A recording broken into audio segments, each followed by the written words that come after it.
ओम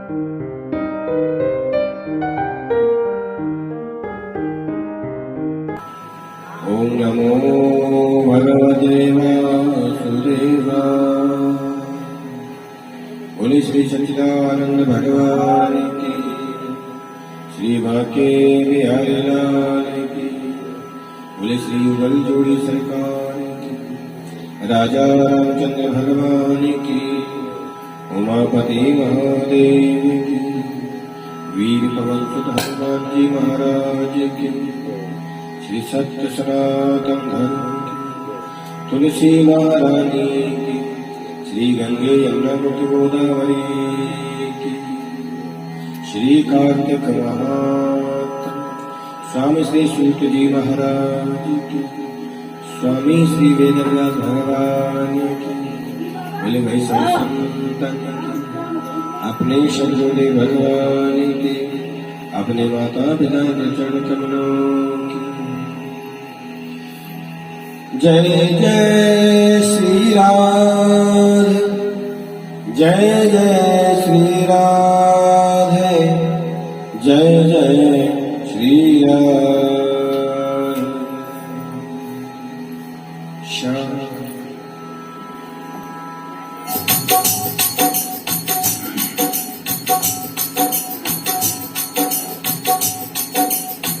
श्री कृष्ण गोविंद हरे मुरारे, हे नाथ नारायण वासुदेवा। श्री कृष्ण गोविंद हरे मुरारे, हे नाथ नारायण वासुदेवा। श्री कृष्ण हे नाथ नारायण वासुदेवा। श्री कृष्ण गोविंद हरे मुरारे, हे नाथ नारायण वासुदेवा। श्री कृष्ण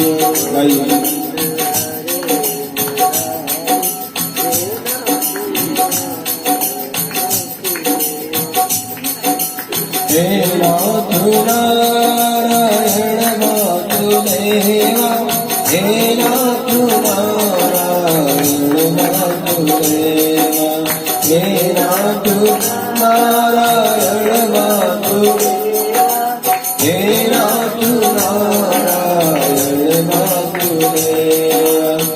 श्री कृष्ण गोविंद हरे मुरारे, हे नाथ नारायण वासुदेवा।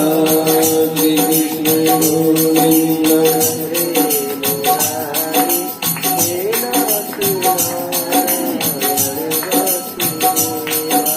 मैया यशोदा हरि को बुलावे, चारों धाम अपने खोलो। मैया यशोदा हरि को जगावे, चारों धाम अपने खोलो। द्वारे खड़े बाल बुला रहे, द्वारे खड़े बाल बुला रहे, हे नाथ नारायण वासुदेवा। श्री कृष्ण गोविंद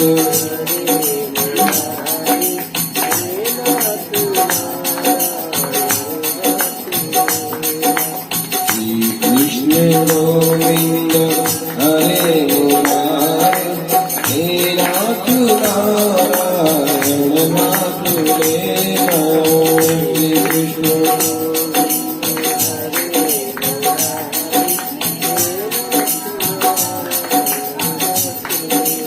गोविंद मेरी यही प्रार्थना, भूलू न मैं नाम कभी तुम्हारा।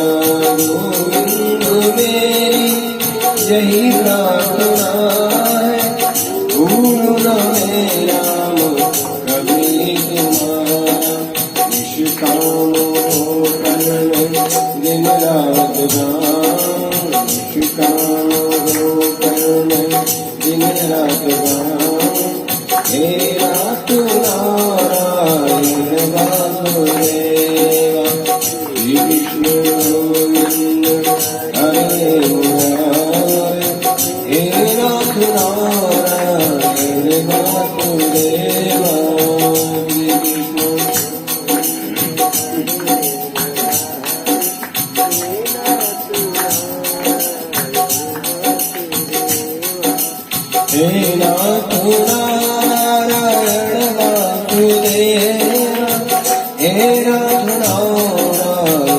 वासुदेवा हे नाथ नारायण वासुदेवा हे नाथ नारायण वासुदेवा श्री कृष्ण गोविंद हरे मुरारे हे नाथ नारायण वासुदेवा श्री कृष्ण गोविंद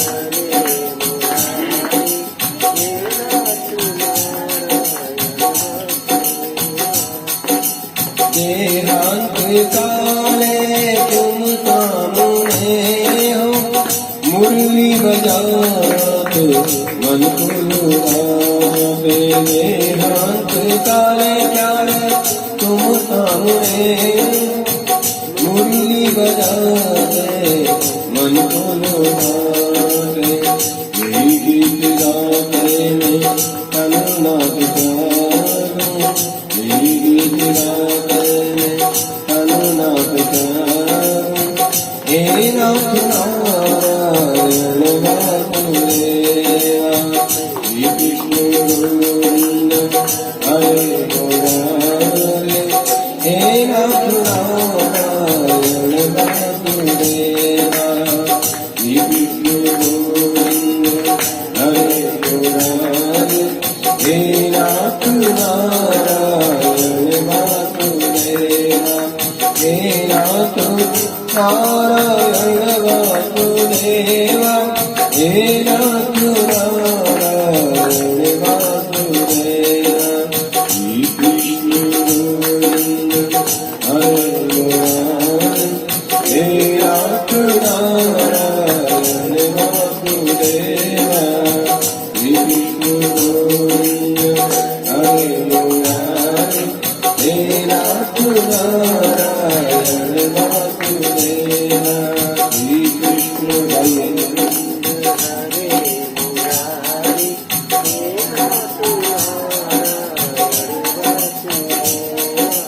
श्री कृष्ण गोविंद हरे मुरारे हे नाथ नारायण वासुदेवा श्री कृष्ण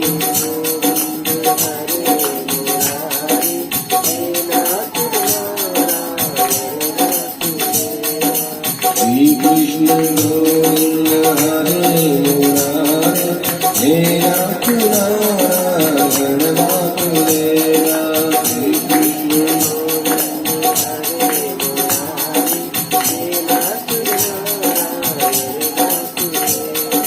श्री कृष्ण गोविंद हरे मुरारे हे नाथ नारायण वासुदेवा श्री कृष्ण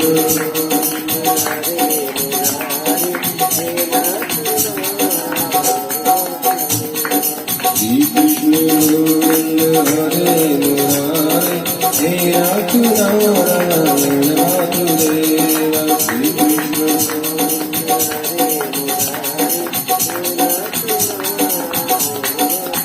राधे कृष्ण गोविंद राधे राधे कृष्ण गोविंद राधे राधे कृष्ण गोविंद राधे राधे कृष्ण गोविंद राधे राधे कृष्ण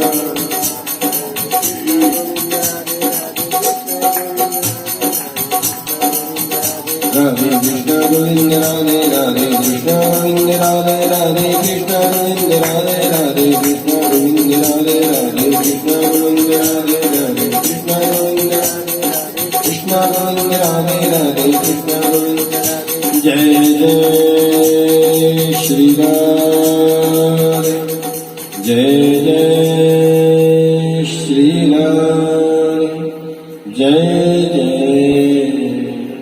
श्री राधे श्याम बोले श्री सत्यानंद भगवान की बोले बाल कृष्ण लाल की बोले द्वारिकाधीश की जय जय श्री राधा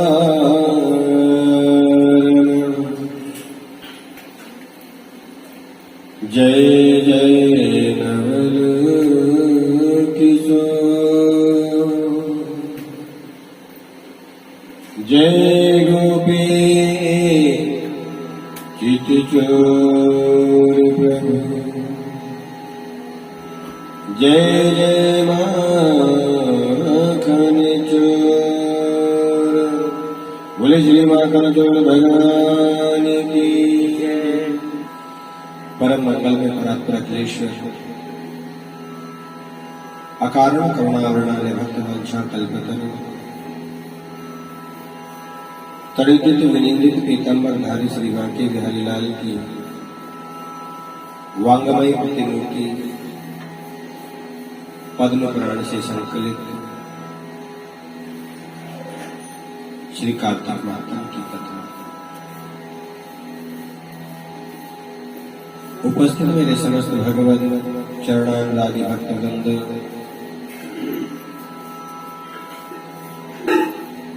हम सभी एक बार फिर से समवेत रूप से ठाकुर जी के श्री चरण कमलों में उपस्थित हैं। ठाकुर जी के श्री चरण कमलों में वंदन करते हुए मानसिक रूप से आइए हम सभी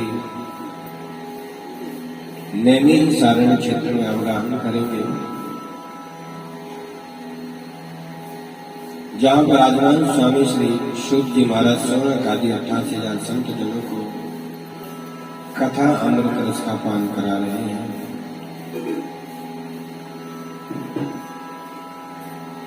नारद जी महाराज राजा पुत्र को कथा श्रवण करा रहे हैं और स्वयं ठाकुर जी सत्यभामा जी को कथा श्रवण करा रहे हैं।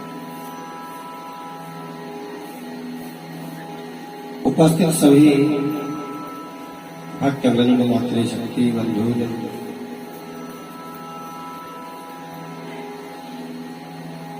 कल के कथाक्रम से हम जुड़े और फिर कथा में अवगाहन करें, प्रवेश करें।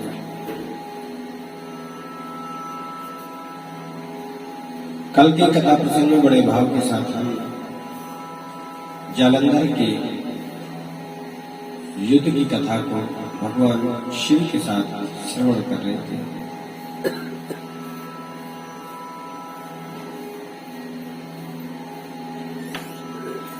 देवता ब्रह्मा जी को लेकर के भगवान शिव की शरण में गए, क्योंकि श्री नारायण तो स्वयं अतिथि और मेहमान बनकर के जालंधर के ही घर में निवास कर रहे हैं। ऐसी स्थिति जानकर के समस्त देवतागण भगवान शिव की शरण में गए। जाकर के अपना समस्त वृत्तांत जो है भगवान शिव को श्रवण कराया। भगवान शिव कहते हैं कि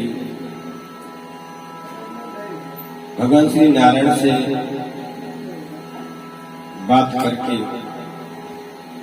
ध्यान करके स्वयं भगवान शिव ने भगवान श्री नारायण से पूछा कि प्रभु, आपने जालंधर का वध नहीं किया, उनसे युद्ध नहीं किया, बल्कि स्वयं आप उनके घर में जाकर के विराजमान हो गए। श्री नारायण ने कारण बताते हुए भगवान शिव को बताया। तब भगवान शिव ने कहा कि यदि ऐसा है तो मैं भी समस्त देवताओं का कुछ अंश शक्ति का मुझे चाहिए, जिससे मैं शस्त्र का निर्माण करूं और उसी शस्त्र से, अस्त्र से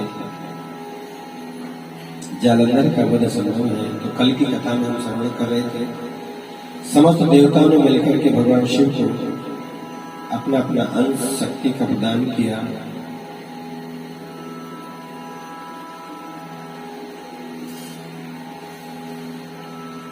इंद्र ने उस देवांश से एक वज्र तैयार किया, वज्र बनाया। करोड़ों हाथी, घोड़े, रथ आदि से युक्त जालंधर को भगवान शिव ने भी अपने कैलाशपुरी के पास में ही समीप में देखा। उसको देखते ही सब देवता डर के मारे एक बार फिर से जो तैयारी करके आए थे, डर के मारे छिपते हुए चले गए। इधर भगवान शिव के गण जो है अति शीघ्रता से युद्ध के लिए संग्राम में उतर जाते हैं। इसके बाद भगवान शिव की आज्ञा से नंदी जी, गणेश जी, स्वामी कार्तिक जी और भी भगवान शिव के अन्य गण जो हैं युद्ध के लिए शीघ्र कैलाश से नीचे उतर आते हैं। इसके बाद में कैलाश के समीप की भूमि में भगवान शिव और दैत्यों शास्त्रास्त्रों से घोर संग्राम आरंभ हो जाता है।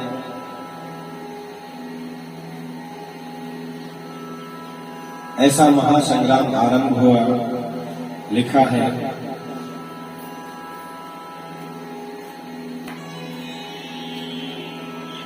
गजास्वरथ शब्देश नादिता भूर्विकंपता, गदा भैरी मलंग आदि का इतना निनाद, इतना ध्वनि, उस ध्वनि से राक्षसों की ललकार से, इधर से देवताओं की ललकार से, मानो उन शब्दों से पृथ्वी कंपायमान होने लगी, पृथ्वी कांपने लगी। देवता और असुर दोनों ही एक दूसरे पर शक्ति, तोमर और बाणों के समूह आदि प्रयोग करने लगते हैं। बड़ा भयानक युद्ध आरंभ हो जाता है। लेकिन देवता जिन जिन असुरों को मारते जाते हैं, उन समस्त योद्धाओं को शुक्राचार्य जी महाराज अपनी विद्या से, मृत संजीवनी विद्या से बारंबार जीवन दान देने लगे।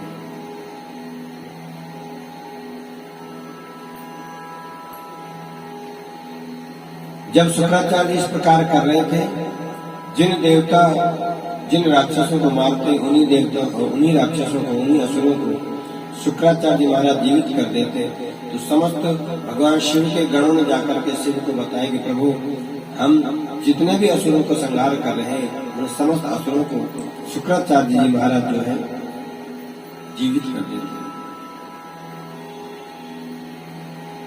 भगवान ने देखा ऐसी बात, ऐसा देखते ही, ऐसा सुनते ही भगवान शिव के मुख से एक भयंकर ताड़ वृक्ष के समान बड़ी गुफाओं के समान जिसका मुख हो, ऐसी एक कृत्या प्रकट हो जाती है। भगवान के मुख से एक कृत्या प्रकट हो जाती है। देवताओं ने शिकायत करी थी कि शुक्राचार्य जी महाराज असुरों को जीवित कर देते हैं। उस कृत्या ने शुक्राचार्य जी को ही अपनी भग में छुपा लिया, ऐसा वर्णन आता है। अब तो भगवान शिव की वो कृत्या जो है असुरों का संहार करने लगी। कितने बड़े बड़े असुरों का भक्षण कर लिया और शुक्राचार्य जी को छुपा करके अंतर्धान हो जाती है, आकाश में चली जाती है। इधर जालंधर ने देखा कि हमारे गुरु शुक्राचार्य जी पकड़े गए हैं। तब सभी भगवान शिव के गण जो है बड़े हर्ष के साथ, आनंद के साथ नृत्य करने लगे, प्रसन्न होकर के अब राक्षसों को मारने लगे। गणों के भय से भागी हुई दैत्य सेना को भागता हुआ देखकर के शुंभ और निशुंभ दोनों सेनापति बलवान कालनेमी ये तीनों क्रोधित होकर के युद्ध में उपस्थित हो जाते हैं। सूर्य कहते हैं ये तीनों ही महाबली वर्षा ऋतु के मेघ के समान बाणों की वर्षा करते हुए गणों की सेना को मारने लगे।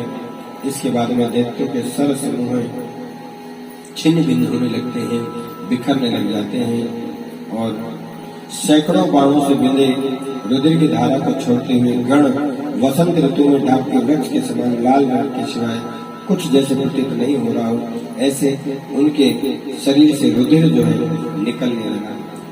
इसके बाद में नंदी और स्वामी कार्तिक जी महाराज अपनी सेना को हारी हुई देख करके, डरी हुई देख करके, बिखरी हुई देख करके दैत्यों को रोकने लगते हैं। शिव जी कहते हैं, हे ऋषियों, बहुत ही भयानक युद्ध जो है आरंभ हो जाता है। और ये युद्ध जो है एक दिन नहीं, 2 दिन नहीं, कई महीनों तक चलता रहा। कितने दिन? भगवान के महीने भी बड़े होते हैं। हमारे जालंधर की कथा है, वो जो है आज 5वां दिन लगभग से चला रहा है। लेकिन आज एकादशी भी है, तो क्यों ना बीच में एकादशी कथा भी श्रवण कर लिया। तो जालंधर का युद्ध तो अभी लंबा चलेगा। आज भी अध्याय विश्राम है और कल कथा की छुट्टी है, कल कथा होती नहीं है बोले बांके बिहारी लाल की। तो परसों ही का जालंधर की कथा का हम फिर से आनंद लेंगे। परसों तो मारी देंगे, ऐसा देखेंगे, कोशिश करेंगे सब मिलकर के मारी देंगे, नहीं क्योंकि हम अकेले लगे पड़े इतने दिन से, तो आप लोग सब मिल जाना। और आज तो संसद से हमारे मंत्री जी भी पधार चुके हैं, तो आप काहे का डर, आप सब मिल करके मार बोलो राधे राधे। बोले बांके बिहारी लाल की जय, बोले श्री राधा रानी की जय।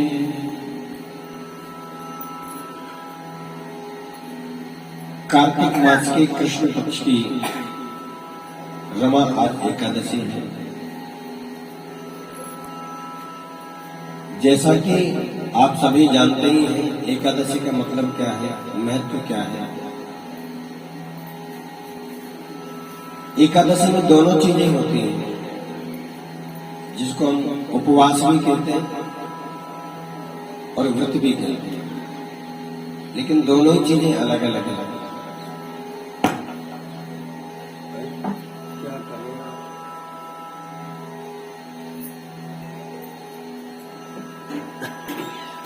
व्रत तो होता है संकल्प लेना, किसी भी कार्य को करने का नियम लेने का नाम ही व्रत है।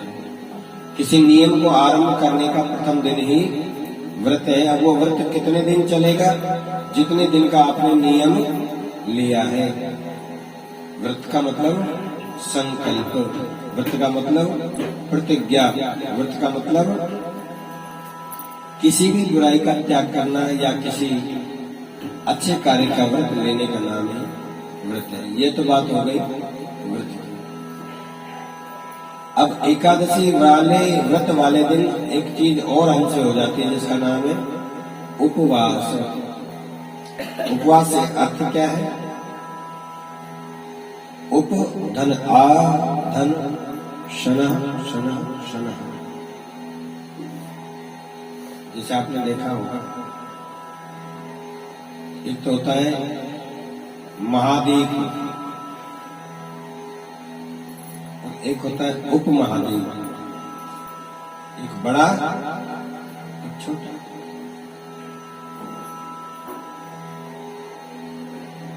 एक प्रधानमंत्री, एक उप प्रधानमंत्री, नहीं, एक राष्ट्रपति, एक उपराष्ट्रपति, एक बड़ा एक छोटा। एक बड़े की अनुपस्थिति में छोटा फिर कार्यभार को संभालता है।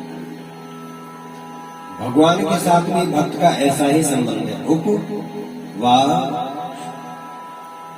जो व्यक्ति व्रत लेता है वो भगवान का अभिन्न छोटा अंग हो जाता है। क्या समझे? समझ रहे? भगवान से जो भी व्यक्ति जुड़ता है वो भगवान का ही एक अभिन्न अंग माना जाता है। इसलिए जैसे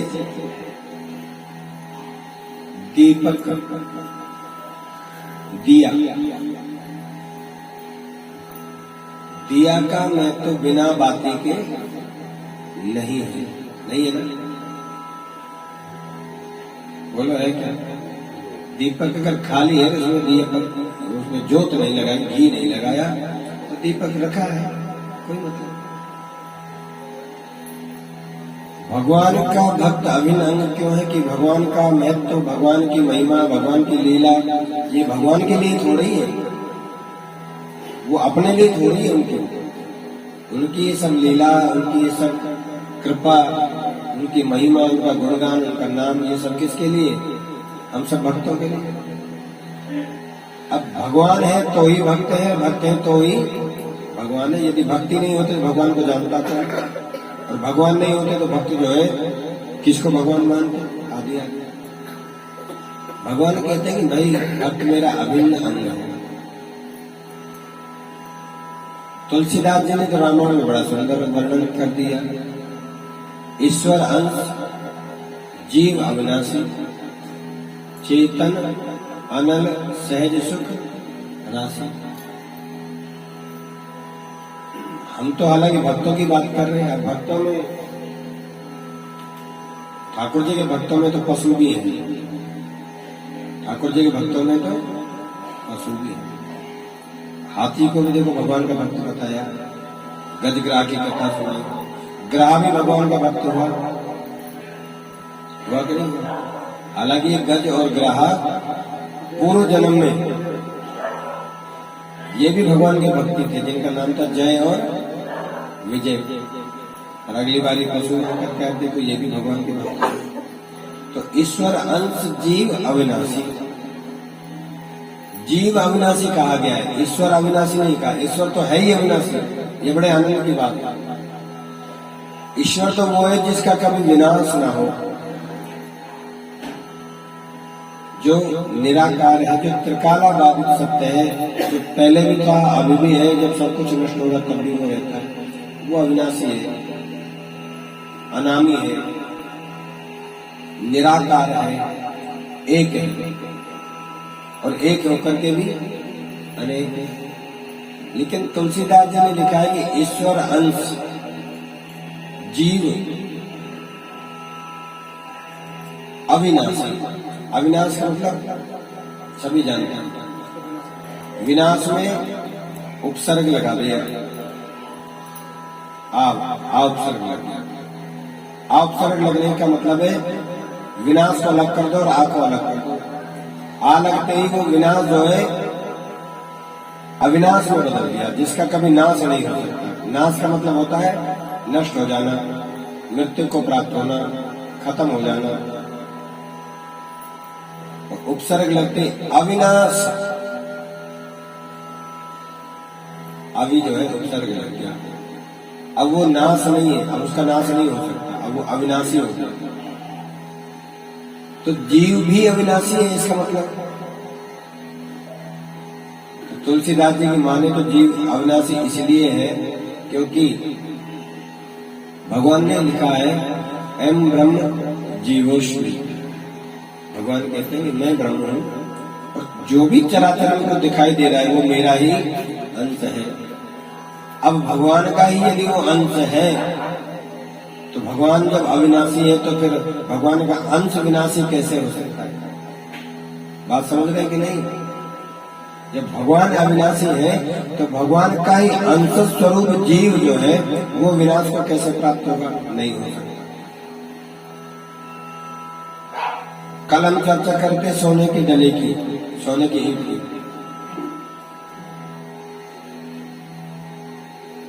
जिस प्रकार स्वर्ण उस सोने के बड़े टुकड़े में से निकल करके आया, नष्ट नहीं हुआ, आपने उसको आभूषण बना दिया, और चाहे तो बाद में उस बचे हुए टुकड़े को, उस आभूषण को, दोनों को फिर से दोबारा एक जगह तपा दीजिए, दोनों फिर से एक हो जाएंगे। बोलो राजा, बोलो होंगे कि नहीं? अब उस सोने के टुकड़े में से चाहे हजारों चीजें अलग अलग आकृतियां बना दो, अलग अलग उनका नाम दे दो, और जब चाहो उनको एक ही किसी पात्र में तपा दीजिए, वो फिर से एक हो जाएगा। उसका विनाश तो नहीं, उसका विनाश तो नहीं हो। हाँ, खो सकता है, वो खो जाएगा तो वो वापस आकर के उस टुकड़े में कहां से मिलेगा? क्योंकि वो खो गया, वो अलग हो गया, वो अलग हो गया। हम भी उसके ऐसे ही उस स्वर्ण आभूषण की तरह भगवान के अंश हैं, जीव हैं, जिनका हमारा अलग अलग नाम है, अलग अलग कार्य है, अलग अलग जाति संप्रदाय में हम बटे हैं। हमें दोबारा उसी पुंज में जाकर के मिल जाना है, पर हम खो जाते हैं। बात समझ रहे? हम लोग खो जाते हैं।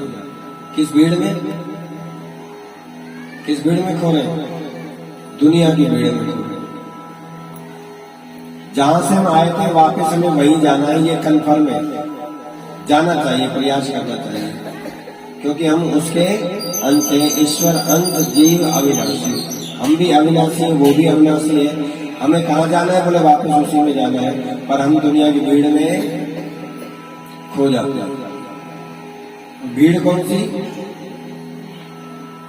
जिनको हम अपना मानते हैं, जिनसे हम प्रेम करते हैं, जिनसे हमारे रिश्ते नाते हैं, और जिनको भी हम जानते हैं, उन्हीं भीड़ में हम खो जाते हैं। क्यों? क्योंकि हम उन लोगों पर विश्वास कर बैठते हैं और फिर संसार में आकर के एक दिन सारे लोग साथ छोड़ देते। पर इतने में भी आकर के हम लोग करते क्या है? खोने का मतलब क्या है, यह समझे नहीं आप।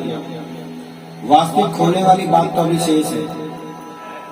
हम यहाँ आकर के इसलिए खो जाते हैं, संसार के सुखों में खो जाते हैं, संसार की संपत्ति में खो जाते हैं, संसार के वैभव में खो जाते हैं, संसार की ये जो कुछ दिखाई दे रहा है, मेरी गाड़ी, मेरा बंगला, मेरी संपत्ति, मेरा बैंक बैलेंस, मेरी फैक्ट्री, मेरी जमीन, मेरी जायदाद, मेरी बेटा, मेरा बेटा, बेटी, नाती, पोते, फिर यहाँ तक भी हमें याद रहता है भगवान, इन सब में भी याद रहता है, यहाँ तक भी कोई बुराई नहीं। पर जब हमारे अंदर फिर विकार प्रवेश करते, काम है, क्रोध है, मद है, लोभ है, ईर्ष्या है, छल है, कपट है, चोरी है, हिंसा है, बेईमानी है, काम, क्रोध, मद, लोभ सब नाथ नरक के पंथ। अब इन्होंने हमें खो दिया, अलग कर दिया भगवान से। अब हम उस स्वर्ण के टुकड़े के पास वापस नहीं जा सकते, क्योंकि हम ईर्ष्या से गिर गए, क्रोध से गिर गए, काम से गिर गए, दम्भ से गिर गए, पाखंड से गिर गए, हिंसा चोरी से गिर गए, तेरी मेरी से गिर गए। अब हम यहीं खो गए, यहीं लुप्त हो गए। अब यहीं लुप्त हो जाएंगे इन्हीं विकारों में, तो फिर क्या होगा? उससे मिल नहीं पाएंगे। वो समुद्र है, हम उस समुद्र की बूंद है। हम चाहे तो किसी गुरु के आश्रय, नदी रूपी गुरु के आश्रय से पुणे समुद्र में जाकर के मिल सकते हैं, पर हम ऐसा नहीं कर पाते हैं, या ऐसा प्रयास नहीं करते हैं। करते तो हैं प्रयास, पर जानने के बाद भी हम कहीं न कहीं फंसे ही रहते हैं। कितने ऐसे लोग हैं जिनकी किसी को एकादशी को, किसी को पूर्णमासी को, किसी को ब्रह्म मेला में, किसी को कीर्तन करते करते ठाकुर जी अपने स्वधाम बुला लेते हैं। समझ लो उस दुनिया की भीड़ से बिल्कुल। अभी ताजा उदाहरण आपने पीछे देखे, जैसे श्रीमान श्री विनोद अग्रवाल जी है कहीं के पहुंच गए वृंदावन, और रात्रि भर ठाकुर जी का गुणगान चल रहा था। अगले दिन एकादशी का हुआ, यानी कि अगला दिन, अब जैसे ये समय एकादशी का है, और प्रातः काल 4 बजे के आसपास उन्होंने अपने शरीर का त्याग वृंदावन में जाकर के कर दिया, भगवान का गुणगान करते करते। बताइए, अब ये ठाकुर जी के अपने पास मिलाने वाली कहानी तो है, एकदम साये जगत के, एकदम वैकुंठ का। कितने ऐसे दृश्य होते हैं जो अपने गांव तक में प्रवेश नहीं कर पाते, घर क्षेत्र में प्रवेश नहीं कर पाते, घर तक में प्राण नहीं त्याग पाते, कहां के कहां भटक करके कहां अकाल मृत्यु हो जाते हैं। बात क्या थी? ईश्वर अंश, जीव अविनाशी, चेतन अनंत, सहज सुख राशि। हम सभी उस ब्रह्म के अंश हैं, तो हमें उस ब्रह्म से मिलना है। आज एकादशी व्रत बात हम उपवास की कर रहे हैं, हम उस महादेव की बात कर रहे हैं जिसके पास हमें उप बन करके जाना है, क्योंकि उसी के अंश है। तो उपवास एक ऐसा विषय है जो उपधन आह धर्म समय, भगवान की ओर जो चला जाए, जिस माध्यम से, जिस व्रत के माध्यम से ईश्वर की ओर जाना। बात समझ रहे? जिस व्रत के माध्यम से, जिस कार्य के माध्यम से ईश्वर की ओर जाना हो जाए, या ईश्वर हमारी ओर आना हो जाए, ईश्वर का हमारी ओर आना हो जाए, या हमारा ईश्वर की ओर जाना हो जाए, इसी का नाम उपवास है। बात समझे कि नहीं? तो समझे तो एक बार ऐसे ऐसे करो, नहीं समझे तो ऐसे करो, फिर दोबारा समझाने का प्रयास करो। किसी अच्छे कार्य से, किसी व्रत से, किसी नियम से, किसी बुराई का त्याग करने से यदि हम ईश्वर की ओर जाएं, इसको उपवास कहते हैं। यह हमारी भक्ति से, हमारे व्रत से, हमारे तप से, हमारे विश्वास की ताकत से ईश्वर हमारी ओर आए, इसका नाम भी उपवास है। हम उस बड़े समूह के समीप गए, महाद्वीप हो गए, दीप और उप महाद्वीप, हम उस द्वीप में मिल गए जाकर। आज ये भी हम चर्चा कर रहे थे कि इस कार्य से, इस व्रत से दो कार्य होते हैं, एक व्रत, एक उपवास। उपवास का मतलब भूखे रह जाना, ईश्वर के समीप जाना या आना ये तो अलग विषय हो गया, पर उपवास का मतलब ये भी है कि हम अधिक उस दिन ना खाएं। अब उपवास का दूसरा अर्थ ये है कि उस दिन हमें ज्यादा बिल्कुल भी कदाचित कुछ नहीं खाना है। इस शरीर को, इस शरीर की मशीन को, उन ज्ञानेंद्रिय और कर्मेंद्रियों को बिल्कुल विश्राम मिलना चाहिए। क्या मिलना चाहिए? जैसे हम सप्ताह में एक दिन छुट्टी रखते हैं या महीने में एक दिन छुट्टी रखते हैं, ऐसे ही हमारे शरीर की आज ईटिंग स्ट्राइक है, खाने पीने की छुट्टी है। इससे क्या होगा? बोले ऐसा क्यों कराया गया? बोले सप्ताह में एक बार व्रत रखने से शरीर को जो है रेस्ट मिलती है और शरीर स्वस्थ रहता है, दीर्घायु का। अब सप्ताह में एक बार नहीं तो महीने में एक बार, सप्ताह में एक बार नहीं तो 15 दिन में एक बार, और 15 दिन में भी एक बार नहीं कर सकते तो महीने में एक बार तो कर ही लो। अब ये मत कहना कि महीने में भी नहीं कर सकते तो महाराज 6 महीने तो बता दो, 6 महीने में एक बार कर लो। और क्योंकि 6 का भी कह देंगे ना, फिर अगली प्रश्न यही होगा कि क्या साल में कोई व्रत नहीं हो सकता क्या? फिर कहेंगे फिर लास्ट में क्या कर लेंगे? लास्ट में तो सारा अपने आप ही हो ही जाता है, फिर तो व्रत ही व्रत है, फिर मिलेगा ही कहां से?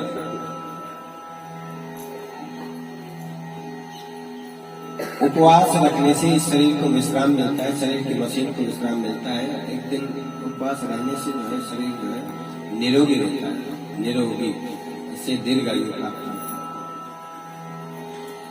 तो कार्तिक मास की कृष्ण पक्ष की आज की जो एकादशी है, आज का जो उपवास है, ये भगवान को बहुत प्रिय है, क्योंकि ये महीना ही भगवान को बहुत प्रिय है। इसी बात की कथा चल रही है कि भगवान को कार्तिक का महीना क्यों प्रिय है। अब इसमें कोई व्रत आए, इसमें कोई उत्सव आए, इसमें कोई और भगवान की लीला से जुड़ा हुआ कोई भी उत्सव आए तो उसे हमें भगवान का और अनुमोदन करना चाहिए, भगवान को और बढ़ चढ़ करके रिझाना चाहिए, मनाना चाहिए, भजना चाहिए, क्योंकि कार्तिक का महत्व कार्तिक में आने वाले सभी उत्सवों को और बढ़ाता है। तो आज की एकादशी का नाम है रमा एकादशी। क्या नाम है? रमा एकादशी। अच्छा, जैसा नाम है ऐसा ही इसका अर्थ भी होना चाहिए। रमा का मतलब आप लगभग जानते ही होंगे। रमा में 2 चीजें हैं। आपने सुना है उमा, रमा और ब्रह्मांड।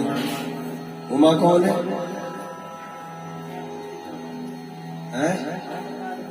देख लो, लॉक कर दिया जाए।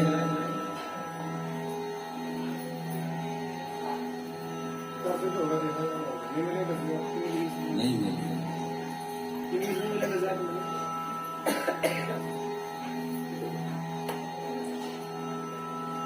उ औ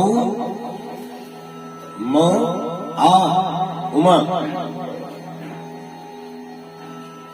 उ औ और म आ जो सारे संसार की माँ है वो है उमा।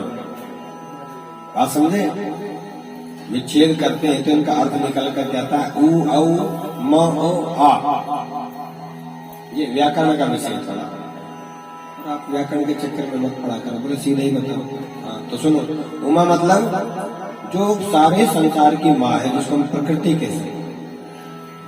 प्रकृति 3 भागों में बट गई।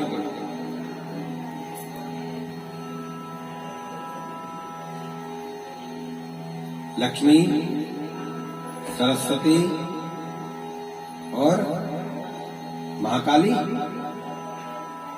उमा महाकाली में कह लो आप, मां पार्वती है जो भगवान शिव के साथ प्रकृति का है।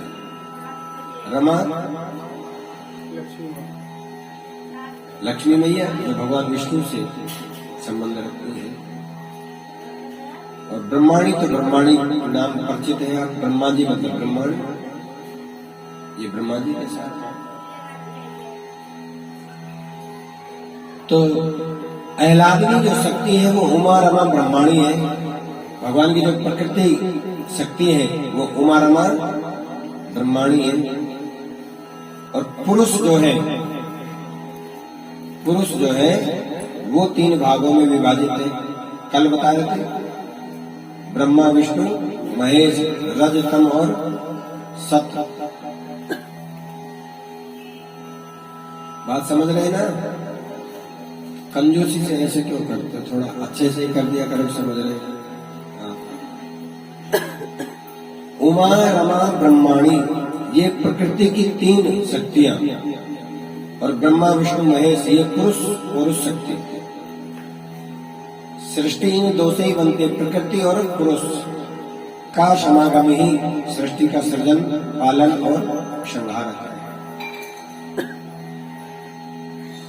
लक्ष्मी जी का एक नाम रमा भी है।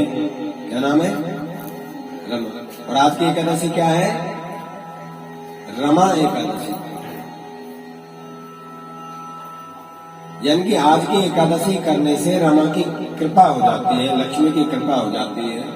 अब चाहे जबरदस्ती रख लो, चाहे ऐसा समझ लो कार्तिक नहा रहे इसलिए रख लो, या यूं समझ लो भाई लक्ष्मी जी की कमी है इसलिए रख लो। 3 बातें होंगी। अब जिसको जैसा लगे नहीं लक्ष्मी जी ठीक ठाक है, कोई कमी नहीं है, सब आनंद है, तो फिर मत रहना भूखे। हो सकता है भूखा ना रहा जाए, हम जैसे बाबर है, हम पे भूखा नहीं रहा जाए, ठीक है, हम भी नहीं कर पाए। देखो अब बात भूख की चली, भूख लगने लग गई, अभी तक नहीं लग रही थी। भूख का शब्द आया तो दिमाग में एकदम भूखा। रमा। दूसरा इसका बड़ा सुंदर भाव और एक संतों ने दिया। गाड़ी की सर्विस कराने जाओ सर्विस सेंटर, जब इंजन आपकी गाड़ी का हो जाता है तो वो मिस्त्री जो है मैकेनिक आपको पता है क्या कहेगा? बोलो। नहीं कहेगा कि इंजन को स्टार्ट रखना, ये अभी रमा होगा। क्या होगा? ये सुना होगा कि नहीं? और उसको वो जो है ना लगभग 7-8 घंटे नॉन स्टॉप चलाए रखते हैं। चलाते नई गाड़ी लेके आते, जब भी बोलते हैं भाई अभी तो ये एक तरह से नया है, तो इसको रमा होना है, इसको चलते रहना है, पुर्जे में ऑयल पहुंचेगा। चलाएगा स्टार्ट खड़ा करना। क्या द्योतक है ये? क्या संकेत है रमा एकादशी का? हमने कह तो दिया कि रमा माने लक्ष्मी जी, ये एकादशी करने से लक्ष्मी जी मिलती हैं, पर ये मिलेंगी कब? जब आप इसमें रमा हो जाओगे तभी मिलेंगे। यानी कि इसमें लगे रहो। ये नहीं कि पंडित जी ने कह दिया आज एकादशी कर ली और लक्ष्मी जी अलमारी में जाकर के बैठ जाए, ये कदाचित नहीं हो सकता। बोलो ना, जब इंजन नया बनने पर रमा होता है, बहुत देर चलाना पड़ता है किसी भी गाड़ी का, तो भगवान की भक्ति रूपी जो इंजन है ये लगातार जब रमता रहेगा, इसमें रमे रहोगे ठाकुर जी में, तो ही वो आगे सर्विस अच्छी होगी। समझ रहे कि नहीं? अच्छी सर्विस चाहिए, अच्छा रिजल्ट अगर चाहिए तो उसमें रमना पड़ेगा, उसको रमाना पड़ेगा, तब वो सर्विस बढ़िया देगा। हम 9 दिन रम जाए नवरात्रों में और फिर 10वें दिन ऐसे कैसे माटी के धोना, और हम सोचे हमने 9 दिन खूब व्रत किए, कुछ भी हुआ नहीं। एक जन्माष्टमी वाले दिन तो हम पूरे दिन ओम नमो भगवते वासुदेव, जय श्री कृष्ण आदि खूब लगे रहे महाराज। बाकी दिन कृष्ण जी को पूछे ही ना कि वो 4 कैलोरी से काम चला रहा है, कि वो 6 महीने में एक बार नहाता है कि उसकी पोशाक जो है 2-4-5 महीने में एक बार बदलते हैं। और हम जन्माष्टमी वाले दिन बड़ा बड़ा महाराज दिखाने के लिए उनको जबरदस्ती वो पीताम्बरी ला करके जो पीतल को काट देती है, ब्रासो ला करके और पीतल तक को डेढ़ देती है। इसके पता भाव अगर भगवान का है तो भगवान को पीताम्बर से लोग मिला देते चमकाने के लिए। क्यों? बोले आज जन्माष्टमी है ना, तो बोले आज जन्माष्टमी की तैयारी चल रही है तो क्या करें? बोले ठाकुर जी काले पड़ गए थे, अब उनको गोरे बनाना है। बोले पीताम्बर से गोरे बना रहे तो तुमने साल भर किया क्या? वो तो अपनी भक्ति से गोरे हो सकते हैं, आपके भाव से, आपकी सेवा से वो काले नहीं पड़ेंगे। अब आप एक दिन जन्माष्टमी वाले दिन उनको पीताम्बरी से छीन दो बढ़िया से, क्योंकि पीताम्बरी खाल में लगा दो तो खाल उजाड़ देती है थोड़ी देर में। हाँ, अपने अपने चमड़े पे लगा के गोरा करना, अगर गोरा ना कर दे तो कहना बोले राधा कितना ही काला हो और पीताम्बरी नाले वो ब्रश से रगड़ रगड़ के ज्यादा से ज्यादा 10 मिनट में नई चमड़ी आ जाएगी अंदर से, बिल्कुल गोरी। और बल्कि उनमें लाल लाल फूल और खिलाएंगे चमड़े, क्योंकि जो खून निकलने लग जाएगा। अब बताओ हम उनको जो है साल में एक बार जो है गोरा करते हैं। ये हमारा रमना है, ये हम रमा कर रहे हैं। कई घरों में हम लोग जाते हैं, ठाकुर जी को कहते हैं भाई छुट्टी वाले दिन हम तो नहाते हैं, जिस दिन छुट्टी में। अच्छा, आप लोग बोले हम तो रोज नहाते हैं। क्यों रोज क्यों नहाते हैं? बोले महाराज गर्मी में कहाँ गर्मी बर्दाश्त हो, पसीना आ जाता है, स्मेल आ जाती है। अच्छा, तो उनको गर्मी नहीं लगती होगी, उनको नहाने का मन नहीं करता होगा।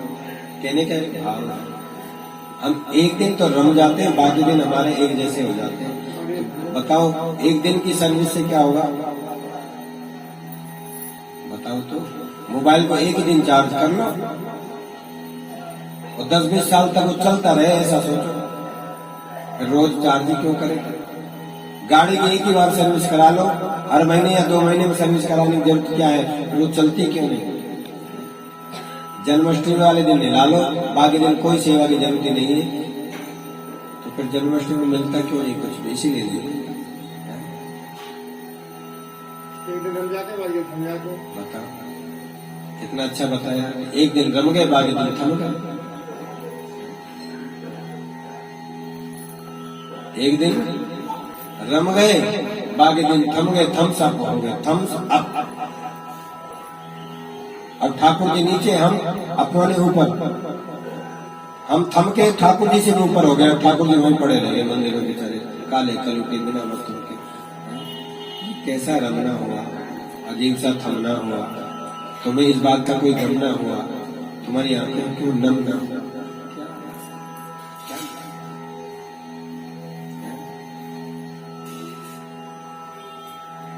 चर्चा चल रही रमा है।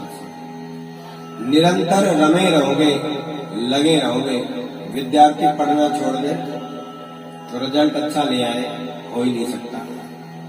हो सकता है क्या? किसान खेती में रमना छोड़ दे, एक दिन बीज डाल के आ जाए, 4-5 महीने बाद खेत में जाए और खेत से फिर कह के आ जाए भाई मैंने जो बीज डाला था वो घर पहुंचाया नहीं तुमने? बताओ खेत पहुंचाएगा? आप नौकरी लग जाओ, एक दिन ऑफिस में साइन करके आ जाओ, फिर जाने मत महीने की लास्ट वाली तारीख में जाने भाई तनख्वाह दो। चाहे सरकारी हो चाहे प्राइवेट, आपको तनख्वाह मिल जाए तो गारंटी। बोलो रमना मतलब निरंतरता बनाए रखना का नाम ही रमा है। अब निरंतरता हम एक दिन के लिए करते हैं लक्ष्मी जी की कृपा लेने के लिए, बाकी दिन लक्ष्मी जी को पूछे मिले तो लक्ष्मी जी को क्या कोई, लक्ष्मी जी की भैंस खड़ी है किसी कीचड़ में जो उसे निकलवाना है? लक्ष्मी जी ना। निरंतरता अपने जीवन में किसी भी कार्य की बनाए रखोगे तो उसका फल हमें मिलेगा।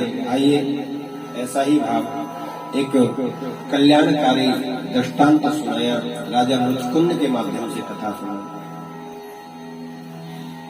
पूर्व काल में एक मुचकुंद नाम के राजा है, बड़े ही विख्यात राजा हुए और बड़े ही सत्यनिष्ठ सत्य प्रतिज्ञ, सदा हर एकादशी का व्रत पालन किया करते।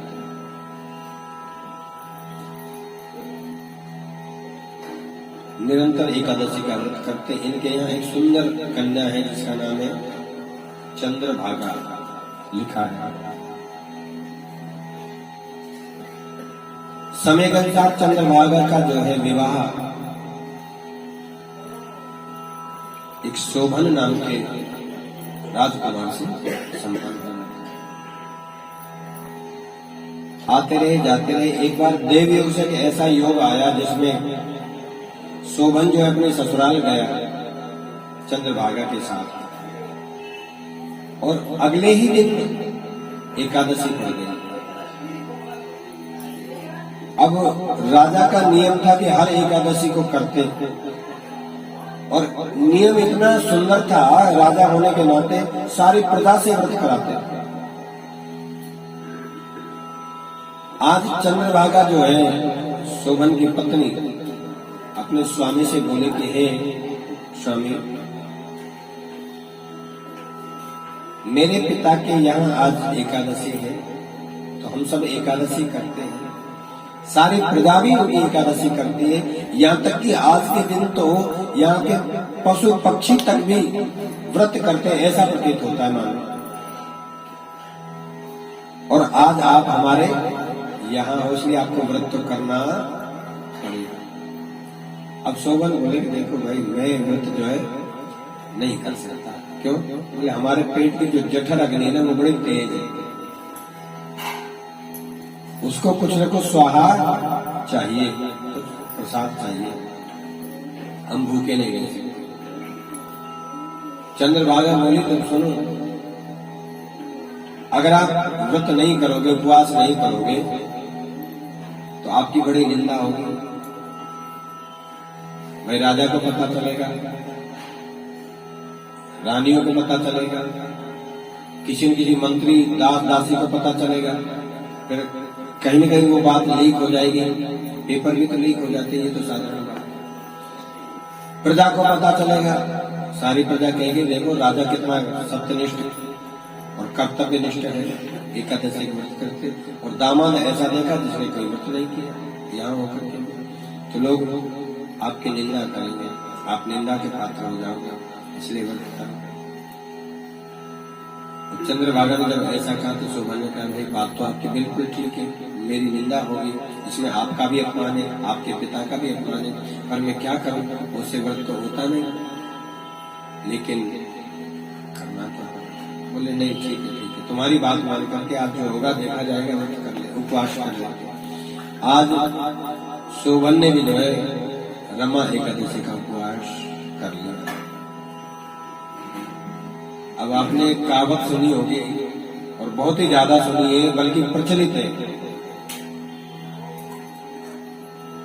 और जो नास्तिक लोग हैं ना, जो केवल बाहरी दिखावे के लिए भगवान के व्रत आदि करते हैं या नहीं करते, वो ज्यादा कहते हैं कि भूखे भजन न होए गोपाला, ये लो अपनी कंठी माला।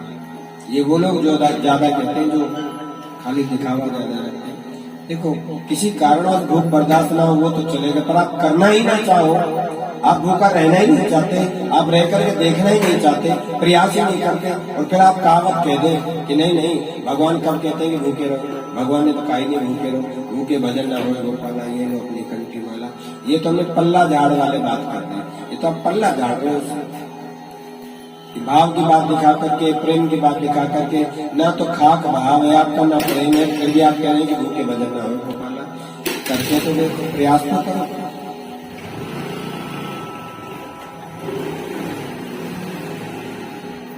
शोभन बोले कि भाई हम जो है करेंगे, जो होगा देखा कर तो लिया। भूख सताए, बार बार ठाकुर जी की याद आए, हे ठाकुर जी आप तो आपकी वजह से भूखे हैं। अब खूब दिन भर शोभन ने चिंतन किया, भगवान का चिंतन करना ठाकुर जी के लिए, और ऐसा करते करते शाम हो गई, शाम तक भी जो है कुछ प्राप्ति हुई नहीं। अब जो है रात्रि का समय हो आया, लेकिन रात्रि में नींद नहीं आई। काहे? पेट में तो हलचल मची है, हमारी जो निद्रा की जो ग्रंथि है वो तो भूख से तड़प रही है। अब वो बेचारी निद्रा लाने में अपना काम कैसे करे? निद्रा को लाने के लिए वो सक्रिय नहीं हो पा रही है क्योंकि उसको भोजन चाहिए।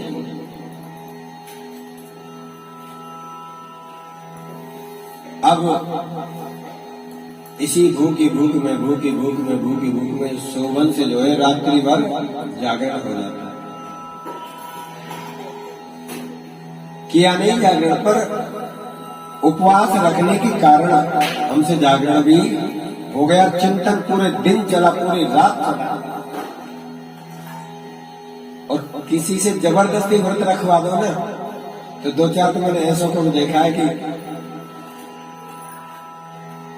तो बोलेंगे पंडित जी कहेंगे व्रत रखना पड़ेगा, मेरे को तो बड़ी दिक्कत है, भूखा रहना बड़ी मुश्किल, भूखा नहीं रहना। और 2-4-10-20 बार तो दिन में पंडित जी को कोसेंगे। जब चलो पंडित जी ने नहीं बताया, किसी ने घर वालों ने रखवा दिया होगा, मैं तो क्यों पंडित जी को दोषी करता हूँ। किसी घर वाले ने कहते नहीं बेटा आज व्रत रखना है, ये जरूरी है, ये जरूरी है। अब किसी बिटिया से कोई मम्मी कह दे कि कार्तिक का महीना है, ये व्रत करना है, ये मंत्र जपना है, इससे क्या है ठाकुर जी जैसा ही कोई सुंदर वर मिल जाएगा। वो बेटी कहेगी लोग जबरदस्ती हमसे व्रत रखवा रही है और ये मंत्र जपाए जा रही है, वो हमसे तो जपा नहीं जाएगा, हमसे तो भूखा नहीं रह जाएगा, कायम व्रत रखे। और दिन भर वो 10-20 बार तो मैया के बारे में नहीं, मैया 10-20 बार मैया को सोचेगी, 10-20 बार उसको सोचेगी जिसको मम्मी को जिसने बताया। कौन बता गया ना हॉस्पिटल आज भूखा रहना पड़ेगा, मम्मी को कोई भड़का गया, भूखा रहना पड़ेगा। मंत्र होते हैं पूरे दिन, फिर इनको देखेंगे कि तुम्हारे चक्कर में हमको भूखा रहना पड़ेगा, तुम्हारे चक्कर में तुम्हारा व्रत रख के अब दिन भर इन्हीं का चिंतन चलेगा। हमारा दिन में भी इनका चिंतन हुआ, रात्रि में भी इनका चिंतन हुआ, आनंद हो गया।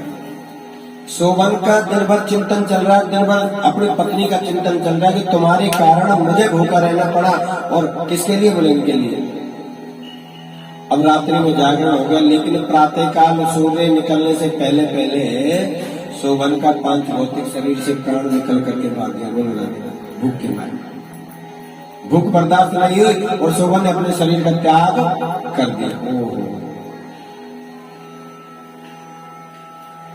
लोगों की दृष्टि में तो उनका शरीर का त्याग हो गया, लेकिन शोभन की आत्मा जब निकली तो उसने देखा कि पार्षद जो है विमान लेकर के आ रहे हैं, और उस विमान में बिठा करके सीधे वैकुंठ को ले गए। शोभन ने कहा वाह तो बड़ी कमाल हुआ, एक दिन हमने व्रत रख लिया और ये स्वयं भगवान के गण जो है हमें लेने आए। और कमाल की बात है, वैकुंठ में गए तो भगवान नारायण ने क्या कहा कि भाई ये तो मेरे समान हो गया। इसने एकादशी का व्रत और जागरण एक साथ किया, पूरे दिन और रात, चाहे भूख के कारण गुस्से में आकर के इसने मेरा चिंतन किया और मेरा चिंतन खूब किया, इसलिए इसे भजन भी हो गया, जागरण भी हो गया, व्रत भी हो गया, उपवास भी हो गया। अब ये मेरा समान हो गया, इसलिए जैसे मैं वैकुंठ का अधिपति हूँ, जैसे मैं वैकुंठ का स्वामी हूँ, ऐसे ही मैं इसे किसी एक स्थान का राजा बना देता हूँ। सो मंदराचल पर्वत का राजा बना दिया। किसका? मंदराचल का राजा बना दे, जाओ तुम इस पर निवास करो, वहां बड़े बड़े महल, मंदिर, प्रासाद बन गए।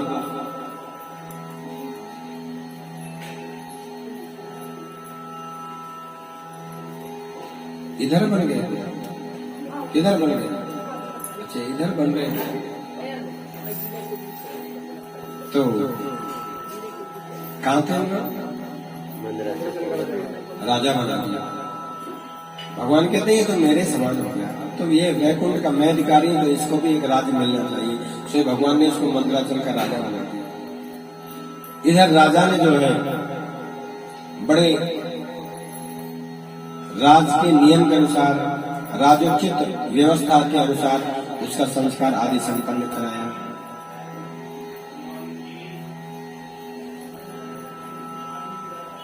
कुछ हो रहा है क्या? चल रहा है नहीं?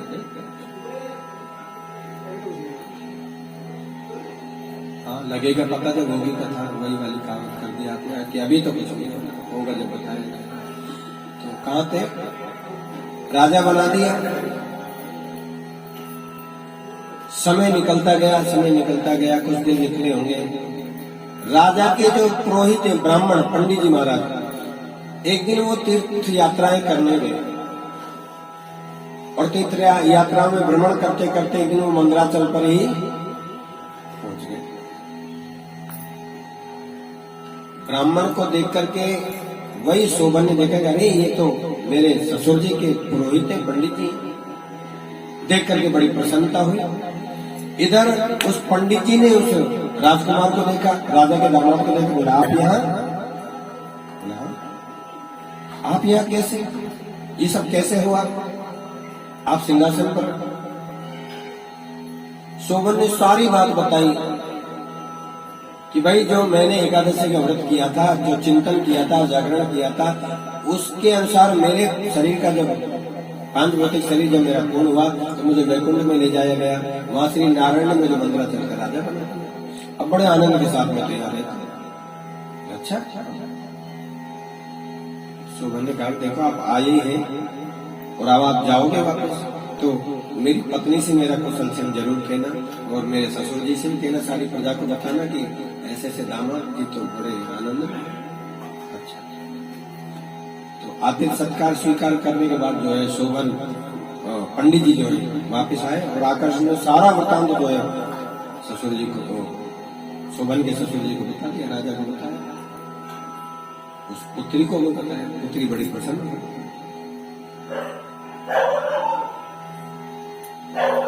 पुत्री ने पंडित जी से कहा कि देखो अगर ऐसा है तो मैं उन्हें मिलना चाहूंगा, आप मुझे भी मिलाइए। पंडित जी अगले दिन जो है लेकर के उनको शोभन से मिलाने के लिए चले। पत्नी ने देखा, आपस में वार्तालाप हुई, ये सब बोला। तब शोभन ने बताया कि देखो मेरे पुण्य के कारण मुझे जितना मेरा पुण्य है उतने दिन के लिए मुझे यहाँ का राजा बना दिया गया है। मेरा पुण्य जितना है उसके अनुसार मुझे कुछ समय के लिए, कुछ वर्षों के लिए जो है यहाँ का राजा बना दिया गया, मेरे लिए सुख दिया गया। ये बात चंद्रभागा ने जब सुनी तो चंद्रभागा को लगा कि नहीं, कुछ समय के लिए क्यों, आपके लिए तो ये निरंतर होना चाहिए, जन्म जन्मांतर के लिए आपको ये राज प्राप्त होना चाहिए।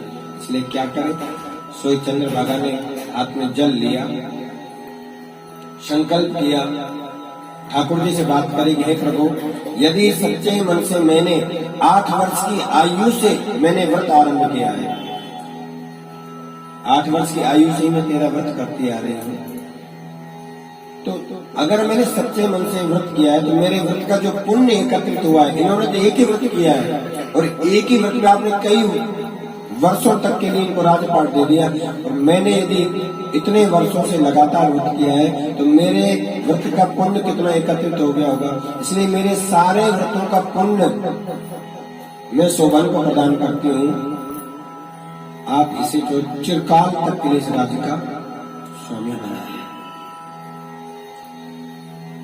चंद्रभागा ने अपना पुण्य जो है संकल्प करके ठाकुर जी से शोभन को दिया और उसके व्रत का पुण्य भी ये हुआ, अब उसको जो है स्थिर राजा बना दिया। ठाकुर जी ने कहा कि चलो ऐसी बात है तो तुम्हारा पुण्य का भी, क्योंकि पत्नी कौन है, पत्नी को क्या कहा गया है, अर्धांगनी। अब तुम शोभन के आधा अंग और अपना इसको देना चाहती हो तो इनका पूरा हक है। अब भगवान ने देखा कि पुण्य तुम्हें प्राप्त पूर्ण रूपेण हो गया, तो अब तुम स्थिर राजा बन गए प्रॉपरली, अब ये तुम्हारी संपत्ति है। अब जब तक तुम रहोगे, जब तक इस राज्य का उपभोग करोगे। थोड़ा सा कथा में वापस हम पीछे जा रहे हैं। बाल्यावस्था कब तक मानी गई है, बाल्यावस्था की आयु कितनी है ये जानना चाहिए। तुम्हारी माँ कुछ कह रही है। बाल्यावस्था की आयु 8 वर्ष की है, इसलिए आपने देखा होगा 8 वर्ष तक की कन्या को माँ भगवती का रूप दिया जाता है। 8 वर्ष तक की कन्या को माँ दुर्गा का रूप माना जाता है, कन्या को साक्षात माँ भगवती माना जाता है। 12 वर्ष तक वो बाल्यावस्था से निकलकर किशोर अवस्था में जाती है, वहां तक भी वो माँ भगवती का रूप होती है, लेकिन 12 वर्ष के बाद वो कन्या स्थिति में नहीं रह जाती है। बाल्यावस्था 8 वर्ष तक की होती है मात्र, तो बाल्य अवस्था तक बालक अबोध रहता है। क्या रहता है? वो कोई भी अपराध, कोई भी गलती अज्ञानता के कारण करता रहता है, क्योंकि 8 वर्ष तक की अवस्था में बालक कभी तो समझ भी जाता है, कभी ना समझी भी करता रहता है, नहीं समझ पाता है। पूर्ण रूपेण ज्ञानेंद्रिय स्थिर नहीं हो पाती है। इसलिए 8 वर्ष तक की आयु के किए गए अपराध जो है भगवान अनदेखा करते हैं, क्योंकि उस समय हम पूर्ण ज्ञान से स्थिर नहीं है। इसलिए बाल्यावस्था की उम्र कितनी? 8 वर्ष। 8 वर्ष तक में हमसे कुछ भी अपराध होते तो उनका दोष जो है नहीं लगता, लेकिन समझने की, सोचने की शक्ति हमें आ जाती है। तो चंद्रभागा ने भी स्वयं ही कहा है कि मैं 8 वर्ष की आयु से आपका व्रत कर रही हूँ। तो 8 वर्ष तक के बच्चे अगर व्रत नहीं भी करते, उनको कोई दोष नहीं है, कोई भी व्रत रखने की मान करके चलो उपवास करने की आवश्यकता नहीं है। केवल ऐसा भी आ रही है, ये आ रही है, ये इस मार्ग में अगर लगी तो आगे चल करके रमी रहेगी, इसका भाव जुड़ा रहेगा, इसको एक संस्कार मिले, इसका आदत बन जाएगी, तो ही ये आगे 8 वर्ष के बाद ये कार्य कर पाएगी। अगर अभी से नहीं आएंगे तो ये आगे भी नहीं कर पाएंगे। ये इनका एक नियम और एक संस्कार और ये कृपा है ठाकुर जी की कि बालक 8 वर्ष से पहले भजन में लग जाए, ईश्वर को जानने में लग जाए, अपने संस्कारों के लिए लग जाए या कथा श्रवण आदि में लग जाए, तब जाकर के 8 वर्ष के बाद इसका वो महत्व समझ पाएगा, इसकी कृपा ले पाएगा। तो बालकों को छोटी ही अवस्था से जो है हमें सत्संगों में, व्रत में, भजन में, भगवान की सेवा में, आतिथ्य सत्कार में लगा देना चाहिए। वापिस कथा में आ जाए तो स्थिर भाव से उसका देव का राजा बना दिया गया। राजा ने देखा कि ऐसा इस व्रत का प्रभाव इतना पूर्ण, तब से तो राजा ने और दृढ़ता के साथ सारी प्रजा को और भगवान के प्रति विश्वास हो गया, उस एकादशी के प्रति और भावना जागृत हो गई। तब से सारी प्रजा, राजा इधर चंद्रभागा और चंद्र शोभन बड़े आनंद के साथ अपने राज्य का उपभोग करने लगे। जो व्यक्ति इस कथा को सुनता है, कहता है, बताता है, सुनाता है, उसको भी ठाकुर जी इसी प्रकार से कृपा बनाएंगे, कृपा दें या भाव निष्ठा सच्ची हो तो ये होता है, होना ही चाहिए। तो आप भी बड़े भाव से संभव हो तो करें, नहीं संभव तो कोई बात नहीं, लेकिन प्रयास जरूर करना चाहिए। ठीक है। बोले बांके बिहारी लाल की आज की कथा का विश्राम हम यही करेंगे। कल की कथा में फिर उपस्थित होंगे। तब तक के लिए राधे कृष्ण। समय कितना हुआ? 7:30 हो गए। 7:25, 5 मिनट अभी नहीं है। तो 5 मिनट का कुछ आनंद लिया जाए कि नहीं? बोलो। हाँ, नहीं मेरी नहीं, लिया जाए तो हाँ करो, नहीं तो ना करो। हाँ करो। बोले बांके बिहारी लाल की, बोले श्री राधा रानी की। 5 मिनट ये रम जाओ क्या? रम जाऊंगा, 5 जन्मों के लिए रम जाऊंगा तुझे।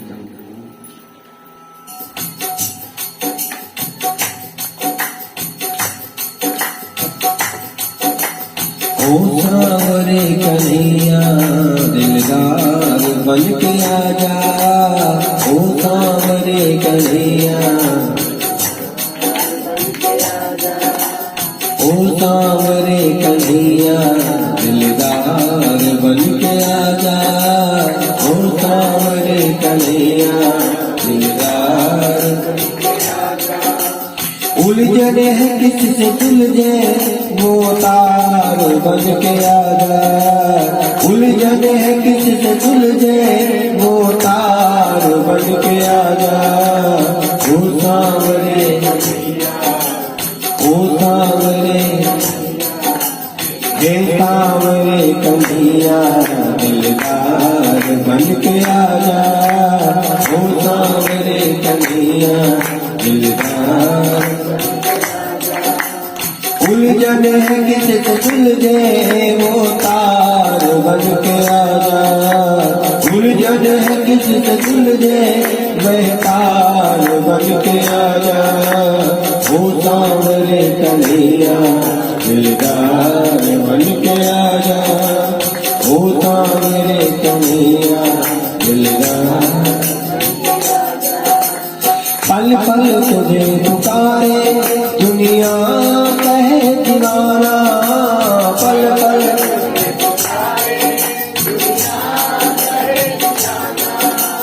पल पल पुकारे पागल दुनिया कहे दीवाना, पल पल पुकारे पागल पागल। अब आप ये नहीं सोचना कि पल पल पुकारे पागल, तो पागल जो है वो काहे पुकारेगा, या लिखने वाले ने अपने आप को पागल क्यों कहा है। आज एकादशी है, एकादशी का नाम है रमा। रमा का मतलब होता है लग जाना, लग जाओगे तो पा जाओगे। पागल का मतलब भी रम जाना है। पागल को उल्टा करके पढ़ करके देखो एक बार, पागल का उल्टा क्या होगा, लग पा, पागल लग पा, यानी कि पहले लग जाओ रम जाओ फिर उसे पा जाओ। बात समझ रहे हैं? यानी कि रमा एकादशी सिद्ध हो रही है इस भजन में कि रम जाओ यानी कि लग जाओ और पा जाओ।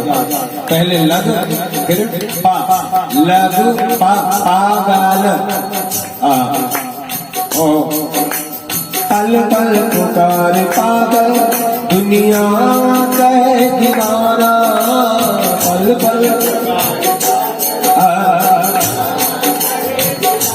पागल है पल पल पल पल पुकार पागल दुनिया कहे दीवाना।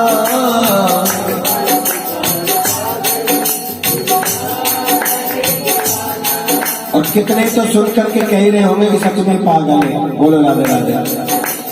पल पल पुकार पागल दुनिया कहे दीवाना, पल पल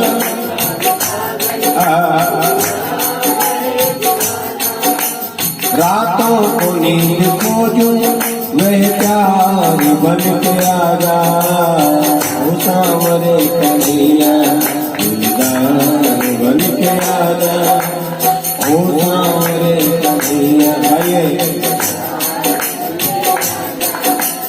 उलझन है किससे उलझे वह तार बन के आजा, उलझन है किससे उलझे वो तार बन के आजा, ओ सांवरे हे सांवरे ओ सांवरे कन्हैया दिलदार बन के आजा, ओ सांवरे।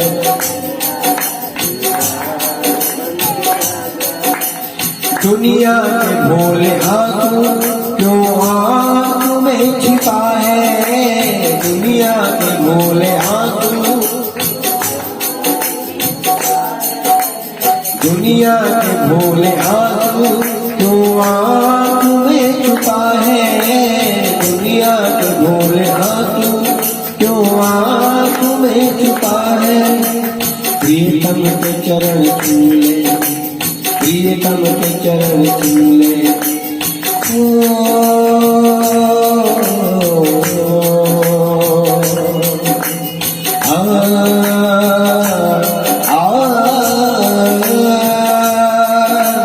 प्रियतम के चरण छूले वो धार बन के आजा।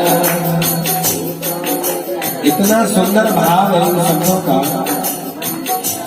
दुनिया के भोले आंसू क्यों आंखों में छिपे हैं। जो भगवान की भक्ति करते वो भोले वाले भक्तों के जो आंसू है ना, वो उन आंसू भरी आंखों से ठाकुर जी को निहारते रहते, निहारते रहते, निहारते रहते। ध्यान देना, जो ठाकुर जी के भोले वाले भक्त हैं, भगवान की कथा सुनते सुनते भजन सुनते सुनते आंखों में भोले वाले आंसू आ जाते हैं और उन्हीं आंसू भरी आंखों से उसको निहारते रहते हैं। पर अगली ही लाइन लिखने वाले ने बड़ी कमाल की लिखी और कह दिया ये जो भोले आंसू है ना, इनको ठाकुर जी के चरणों तक पहुंचा दो। शायद इस बहाने वो आंख ठाकुर जी का चरण स्पर्श कर ले और हमारा कल्याण हो जाए। दुनिया में भोले आंसू क्यों आंख में छिपा है, दुनिया में भोले दुनिया में भोले आंसू क्यों आंख में छुपा है, प्रीतम के चरण छूले। कैसे छुएगा? हे आंसू, तू धार बन के निकल पड़ा आंखों से और ठाकुर जी के चरणों में पहुंच जा। प्रीतम के चरण छूले वह धार बन के आ जा, प्रीतम के चरण छूले वो धार बन के आ जा। उलझन है किससे तुलझे वह तार बन के आ जा, उलझन है किससे तुलझे वह तार बन के आ जा। ओ सांवरे हे सांवरे मेरे सांवरे कन्हैया तार बन के आ जा, ओ सांवरे कन्हैया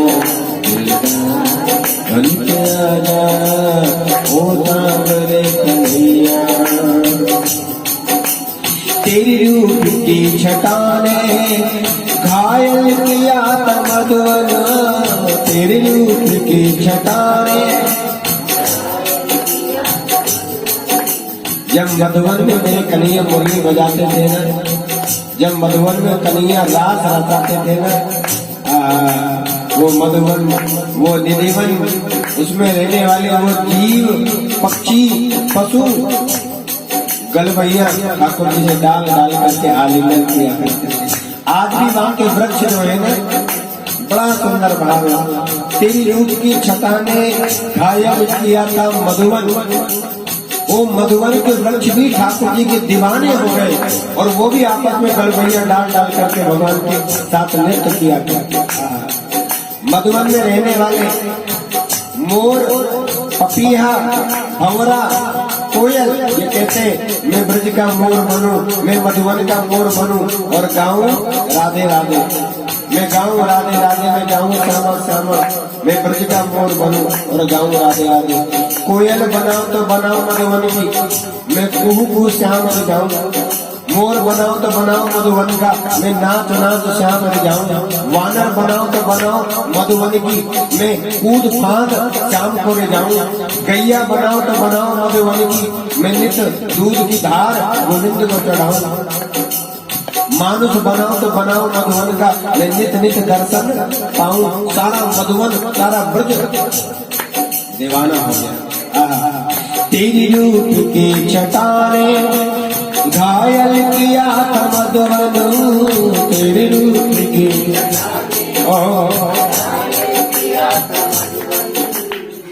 मधुवन का एक मतलब और भी है। मधुवन होता है मीठा, और जो भगवान की चर्चा में लग जाता है, उसकी भक्ति में लग जाता है, उसका पूरा मन हृदय मीठा हो जाता है मधु, और फिर उसका रोम रोम मन हो जाता है। तेरी रूप की छटा ने घायल किया था मधुवन, तेरी रूप की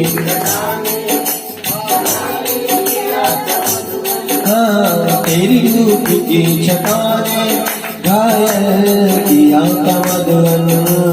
गोलोक के बसैया, गौलोक के बसैया अवतार लेके आजा, गौलोक के बसैया अवतार लेके आजा।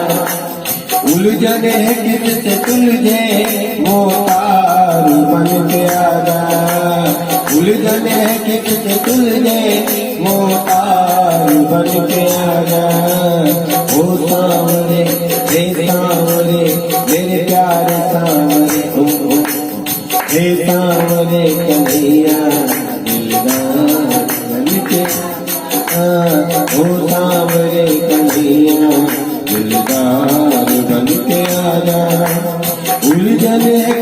सुलझे वो तार बन के आजा, उलझन है कि तुझे सुलझे वो तार बन के आजा, होगा मेरे कन्हैया दिलदार बन के आजा, होगा मेरे कन्हैया दिलदार बन के आजा, होगा मेरे कन्हैया दिलदार बन के आजा।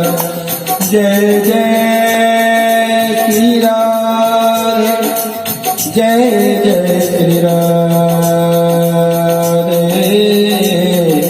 जय जय श्री राधे।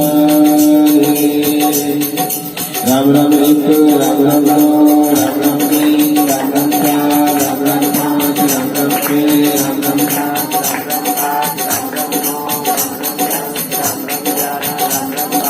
राम राम तेरह, राम राम चौदह, राम राम 15, राम राम 16, राम राम 17, राम राम 18, राम राम 19, राम राम 20, राम राम 21, राम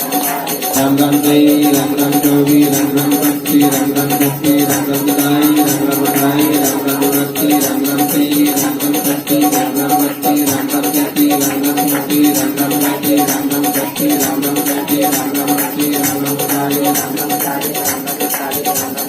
राम राम तिवारी, राम राम तिवारी, राम राम तिवारी, राम राम तिवारी, राम राम तिवारी, राम राम तिवारी, राम राम तिवारी, राम राम तिवारी, राम राम श्याम, राम राम बावन, राम राम कीर्तन, राम राम चौवन, राम राम पचपन, राम राम पचपन, राम राम श्याम, राम राम राम राम कीर्तन, राम राम श्राद्ध, राम राम वेंकट, राम राम वासक, राम राम केतन, राम राम चौधरी,